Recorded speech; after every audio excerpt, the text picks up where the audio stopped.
Hello everybody and welcome to today's live album reaction. If this is your first time on our channel, just to let you know that we accept album requests, provided you make a donation to our channel to help us out and to help the channel to develop. All the information can be found down below in the description, and all donation amounts are very much accepted and respected. So we don't have a donation request this week, and because we're running a bit short on time, I thought we would go for an EP of some sort. So I did a quick search on Google. You can probably see it there. So we've gone for The Cost of Living by The Clash. So what happened was, Brett, can you see the Reddit page? Yep, I can see that. So yeah, just 100 greatest EPs of all time. It's just someone's opinion. And yeah, I think this is like sort of, this is on the subedit of indie heads, so it's going to have that kind of indie sort of vibe to it. Not all of them, but generally, or rock. Anyway, I came across The Clash, The Cost of Living. I checked it out on Reddit. It's a short EP. I don't know, Brett, before we go into that, is there anything else, anything that you fancy here, maybe for another time? I mean, New Order is a bit of electro stuff that I like there. A lot there I don't think I can recognise too much. Pulp, yeah, could be quite good. Charlie XCX, man. Oh, number 4, Beatles, that's a bit of yeah, but I think a lot of people probably don't feel like Magical Mystery Tour at all. Really, yeah, that's really it means. But okay. Anyway. Joy Division, yeah, Bear, yeah. So yeah, we're going for The Cost of Living. It's only got 4 songs, only about just under 13 minutes. So we start off with I Fought the Law. So Backstreet, Brett, what are your thoughts going into this? The Clash, are you a fan? Do you know all these songs? No, I mean, well, I know a quarter of the songs. That's good enough there for me. Like that. That's quite a few. Wow, a quarter of them. Okay. A quarter of the songs on there. It's probably their most famous song, I would probably say, of theirs. Whereas what was that them or was that someone else? Anyway, so yeah, I feel like if you know that song, and I feel like the rest of these will probably be the same. So, but it might be a surprise or two. So yeah, that's be interesting to see. Well, a surprise or two. There's not going to be too many surprises. Only 4 songs. Okay, so yeah, I think we're ready to rock and roll. Let's go for it.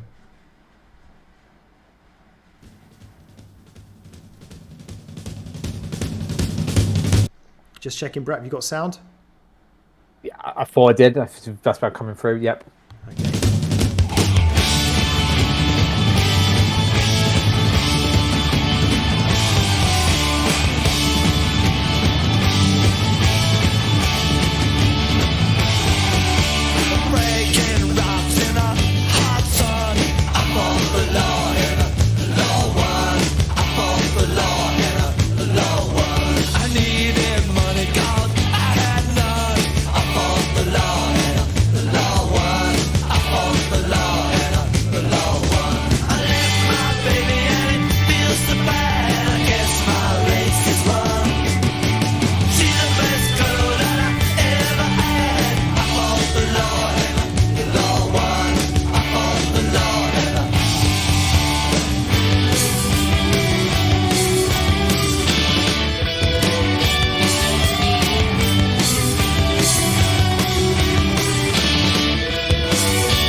Okay, Brett, do you want to go first with this one?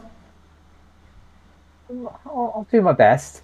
So, because obviously I didn't say what was the quarter of the songs that I knew on the album, but it was this one, so I was familiar with this one. Now I don't know if it's because this is like sort of an EP version, or for some reason, for something that I think is pretty well known, I would have thought.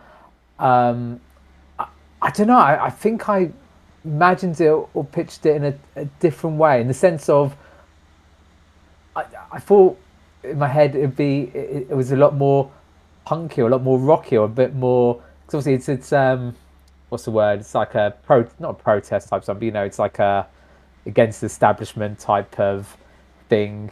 And I was surprised just sort of how like almost boppy, like almost sway your head to it, and then didn't really feel of it like a real punky rock. So obviously it has sort of a punk and rock sort of element to it, but yeah, it just felt not as I remembered it. I thought it was a lot more intense than that. It's good, it's catchy, and like I said, I know there's a deeper meaning to it all. Yeah, I don't know what I can really say on that, I think. Yeah, I love this song. This is just a really good song, and it's hard to explain why, because it's not very long. There's not a great deal to it, really.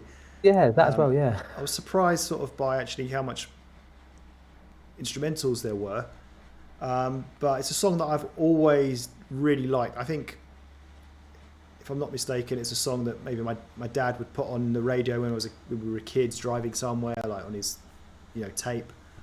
So I think he likes this song. And I don't know, it's something about it. It just I can't say it reminds me. I'm not that old, but it has a feeling of like a bygone era, like in the UK.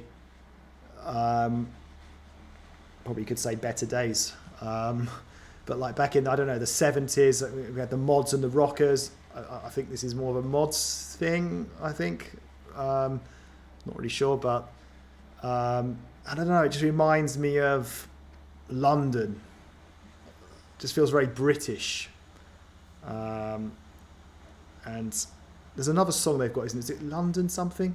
London Town? Yeah, London Calling. London Calling, yeah. So it just has that, I don't know, just something, what's the word?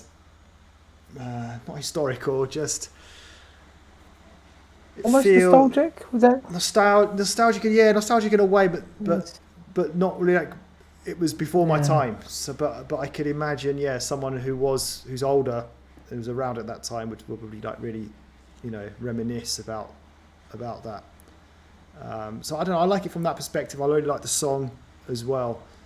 So I don't know what the other songs are. Like you, this is the only song that I know. So if these other songs are nearly as good as this one, then I'll be delighted. So let's move on then to Groovy Times.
Yes, it's number one. The radio said groovy time.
Yeah, that was interesting. I was expecting something a bit more, I don't know, like traditional punk maybe, but got something quite unique there, I thought. I really like that actually.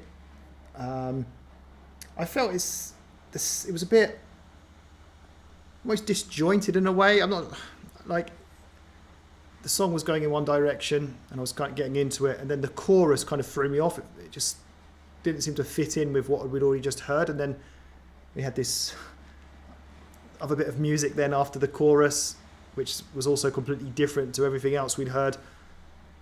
So it just was a bit of a mix of things, like with different songs. I didn't particularly like the chorus. That was probably the worst part, actually, the groovy times part. But like I say, it didn't really fit in with the rest of the song.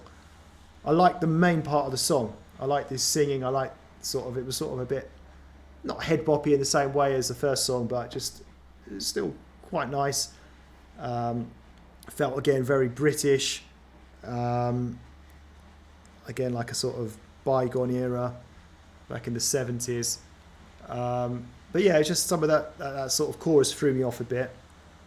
Almost had a bit sort of like country music sound to it as well. Not the singing, of course, but just some of the sort of instrumental sounds going on that you sometimes hear in country music. So yeah, quite a lot going on in that one. Quite liked it. What about you? Yeah, I quite like this one as well, actually. And you saw, yeah, the point I was going to make was it had this sort of country feel, and I think that's probably from the harmonica type bit of the intro, and it came out, yeah. But then obviously once the singing came in, felt, and the point I was going to make is it's pretty much exactly what you kind of said about with the first track that I thought the Law one, with that sort of, if you couldn't quite explain, that sort of bygone era. Like I feel with the first one, because I know deep down they're talking about where we're talking about looking back, that is a better period of time, whilst they're probably thinking it's the worst period of time they've probably had. Whilst this one felt a bit that, because I didn't really know the full meaning what was going on, and I think the fact you got like a groovy in the title there just felt a bit more sort of a happier kind of enjoyable sort of. I can imagine that period and people just sort of having a better time. I think I picked up also they said mods as well. Because obviously was something mentioned earlier from there and the guitar, but yeah, like sort of the chorus kind of. I know what you mean by sort of disjointed. It did work, but I do know and get sort of what you meant with the sort of disjointed with the chorus. Kind of just felt a bit more happy and stuff there. So yeah, it wasn't quite expecting that. It was a strange sort of country meets English kind of mix to it. But overall, I actually quite like that song. Good. So the next track then is Gates of the West.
Right, Backstreet, Brett, over to you.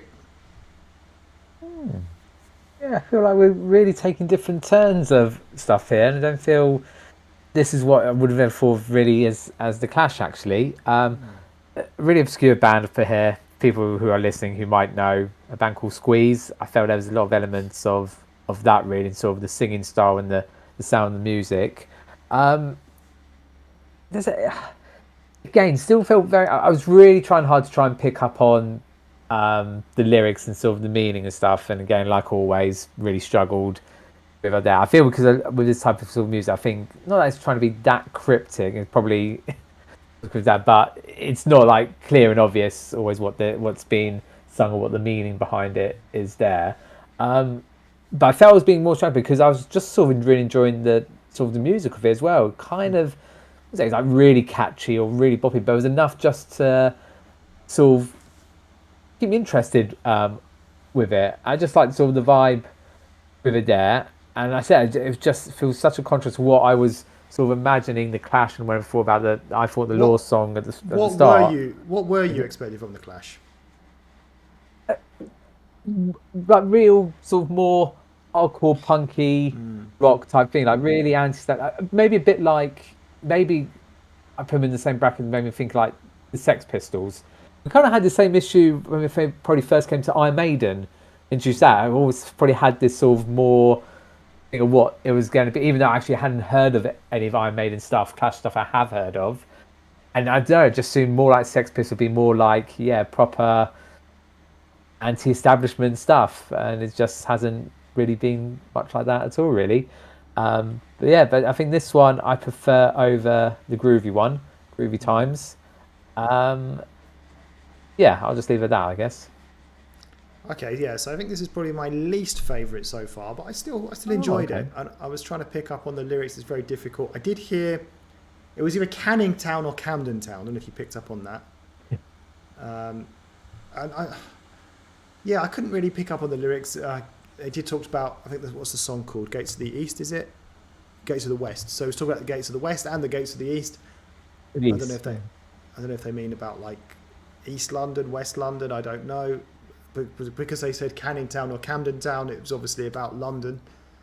Um, so I think with this song compared to the previous one, it wasn't as uh, experimental. I guess like it was just more kind of one sort of one way, which is fine. Um, and yeah, I quite liked it. It's just nothing really stood out as such for me with this one, unlike say maybe the previous, well, definitely the first one. Um, but yeah, it also interesting. Yeah, it's not that sort of hardcore punk that maybe I would have, well, probably would have been expecting. Um, so yeah, not bad. So we move on to the last track, which is Capital Radio. Um, I wonder if it's featuring Steve Penk. You know Steve Penk? Yeah, Bailey. Showing your age now, I think. Yeah, he used to be one of the DJs on there, didn't he, Steve Penk? Uh, Capital Radio. Yeah, remember Dr. as Fox. Dr. Fox. Yeah, He's a- I remember my dad always You don't know preferred. who actually wasn't a doctor. My dad always preferred, or would only listen to Capital Gold, which was all the oldies stuff, and then Capital Radio Yeah, was same. I was the same. Capital Radio, or Capital FM, whatever. It was all the modern stuff. But back in then, in the 70s, I don't know. Maybe I don't know how it was back then. I'm talking about the 90s. Anyway, let's go.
Okay, that's the final song. Yeah, that was an interesting one to say the least. I think we could a song not to be taken like too seriously, a bit of a I don't know, not a joke song, but like a bit of a humorous song. Again, I heard at the beginning it talked about London. It was very difficult to pick up on the lyrics. It was only towards the end when he started speaking, when he talked about trying to do things to get on the radio. Then it's only after that at that point we could start to I could start to understand him. So it was quite punk rocky. Not right at the beginning. At the beginning, I was like, "Oh, where's this going to go?" And then suddenly it all started. I enjoyed the instrumentals on this one as well. Thought they were really good. Yeah, just the lyrics were a bit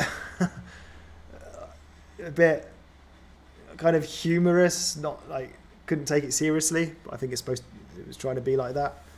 So a peculiar kind of song in a way, but still quite liked it. And because we'll talk more about it at the end after Brett you give your opinion on this, and then we'll give our final opinions. But not bad. What about you? Yeah, as you say, I think one to be not taken too seriously is obviously, again, like you're trying to pick up on the lyrics. And I also heard London, heard that line about trying to get onto the radio, but like I said they couldn't pick up most of the other parts. And obviously towards the end he was almost sort of high pitch shouting, kind of whatever he was trying to do. They really couldn't pick up anything from there. But like I was saying on the previous track, and you asked me like what was I sort of expect, this is kind of what I was probably more thinking the tracks were going to be like, this kind of a more sort of punk identity to it from there, really. So I think with all these, I think we'd like to know sort of more of the meaning and understanding behind them and the message there, because it's obviously must be capital radio, as in the radio station in London. So, but it's what they're trying to sort of say with that there, really. And it just has that sort of British sort of a feel to it. I feel like I probably need to know more behind the songs to probably really appreciate them more from there. Probably one not to be taken too seriously. I'm just picturing Dr. Fox at this moment in time, and I think I've actually sort of like got him in my head, like the exact Dr. Fox from the 90s. Let me just double check. I want to be 100% sure. So I'm just checking on my phone. Dr. Fox. It's Neil Fox. He's now Neil. I was about to say he then dropped the Doctor, become Neil Fox. I don't know if that's because people generally thought he was a doctor when he wasn't. I don't know, but let's have a look at Steve Pink. I think in the 90s one, it's definitely had like his glasses, what I imagine as well. Yeah. That was good. As we could do a whole talk on Capital Radio. I wasn't more of a general Capital Radio listener. I mean, would have been more likely Capital Gold. Capital Gold. I think I was more. I think Heart was probably more at that sort of period. Not Virgin 105.8. I think that came a little bit later. Time there. And I actually really funny with Capital Radio. So I actually went to school not far where one of their first studios were at the time. It was right by Warren Street Station. Actually being inside there in the waiting area, they used to have postcards of some of the DJs there. Well, actually, that's another thing. Interesting. Stories, another good point to add as well as we sum up here. So, because we're both Londoners, I feel like we can not relate to the Clash because this is a different period before our time, and we had a different lifestyle. But I don't know, just relate maybe a little bit to the songs about London, which is nice. So I do like that aspect of it, and there's only 4 songs here. I thought The Law was by far and away the best song, but I was expecting that because I already loved that song anyway. But the other 3 were perfectly fine as well. So quite enjoyed listening to something else on the Clash, because like you, I don't really know much about them apart from I Fought the Law and what's it called, London Calling, I London guess. Calling. Any others they've got that are well known? I keep them confusing the jams. I was thinking like Rock the Casbah, but I don't think that was them. I know that I think they've got another well-known song, but I just can't think what it is off the top of my head. Yeah, so it's nice to sort of just hear something else from them, and yeah, I'm quite liking them, to be honest. I would happily listen to a whole album of theirs, possibly, on our channel, to do a review perhaps at some point if we got any Clash fans on here watching this video. Let us know. But yeah, pretty good. Quite enjoyed it. Brett, what about you? Yeah, similar to what you said there already. Again, for such a short EP, we had variation on it, and I said I was expecting a certain type of drum to come through, but there wasn't that. It was a bit of mixture from there. It is fair to say, yeah, I thought the Law, just how recognisable it is, it's going to stand out massively. And I know it was probably your least favourite, but I quite enjoyed that sort of the gates to the east or to the west there. And I said maybe because it just did take me, it shouldn't take me that much surprise because obviously we had the groovy song before, which was already a little bit different from there. Yeah, as I said, pleasantly surprised that they weren't so maybe like Sex Pistol. I'm saying Sex Pistols, but actually I don't know enough of Sex Pistol stuff. Sex Pistols might be also in the same category where actually some of their main songs I'm probably seeing more aggressive or anti-establishment, whatever, and the rest of their stuff is very different. So yeah, I like the fact it was, wasn't so full on with the punk and rock side of things. So yeah, and I should have also mentioned, that's the sound of his voice as well. I know there's obviously the London elements and it was and about it, but actually it sounded like a quite nice singing voice as well with it. Yeah, no, when I say like my worst, least favourite of songs, I mean, the first song, like I said, is a standout one, and the other three kind of, similar on a par. I know they were different, but for me, just in terms of liking them, I just think that second song I preferred more than the third song. And I haven't really talked about the fourth song in that. I don't know, maybe the third song was better than the fourth song. But yeah, they were all, all good to listen to. So yeah, enjoyed that. So that's it from us, guys. So thank you for watching. Take care and see you for the next one soon. Goodbye.